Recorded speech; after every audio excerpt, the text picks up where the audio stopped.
Hey everyone, my name is Christopher Paolini, and I'm here in my office in Montana, but I'm recording this to celebrate the release of my latest novel, To Sleep in a Sea of Stars, in South Africa. And I want to give a big thank you to all of you there who have been reading the books and supporting them over the years, and hopefully now are excited for To Sleep in a Sea of Stars.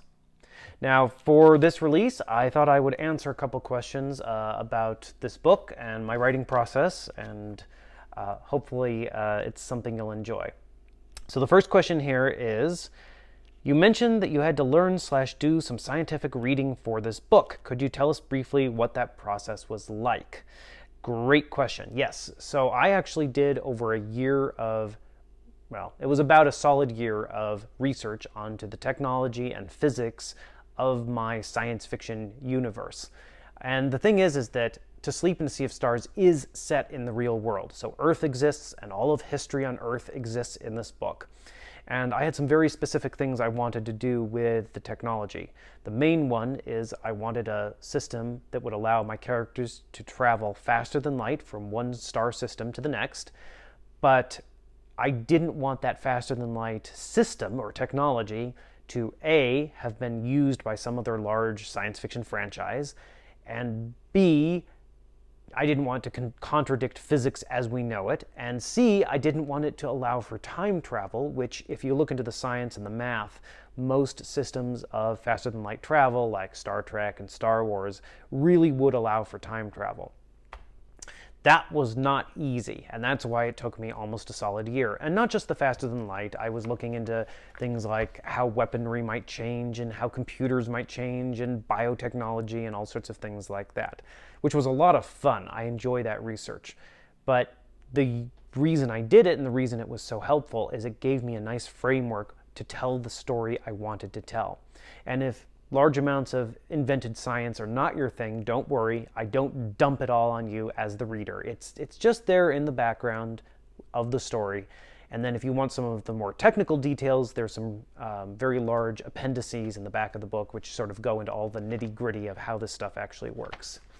So great question. Here's the next one, question 2. For someone wanting to get into science fiction reading, what book would you suggest as a start? Funnily enough, I've actually written a science fiction book, and I would recommend starting with To Sleep in a Sea of Stars. Yeah? Oh, well, it was a thought. If you're looking for something else to begin your journey into science fiction, I think it would be important to know what type of story you like. If you like more literary fiction, then there are some great options such as Wild Seed by Octavia Butler. If you're interested in linguistics and memory, you might enjoy A Memory Called Empire by Arkady Martine, which just won the Hugo for Best Novel. If you want, sort of battles and adventure and a little bit of philosophy thrown in, you might enjoy Starship Troopers by Heinlein. If you're really interested in a cool first contact story, there's Rendezvous with Rama by Arthur C. Clarke. So there are a lot of great options. My personal favorite would be Dune by Frank Herbert, probably because it feels a bit like a fantasy story, but it's big, it's epic, it's got a lot of interesting information. Yeah, really, really good book. There's also the Hyperion series by Dan Simmons. And if you really want literary sci-fi, try Smilla's Sense of Snow by Peter Hoag.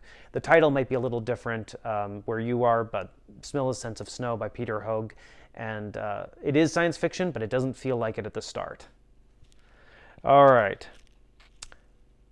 Describe your writing style in 5 words. Oh, that's tough. That's really tough. I would say epic, awe, wonder, puns, and heartfelt. And if those are things that appeal to you, then I think you would enjoy my books. Question 4. What is the most interesting/strangest fan encounter you have ever had? Oh boy, I mean, hard to sum up.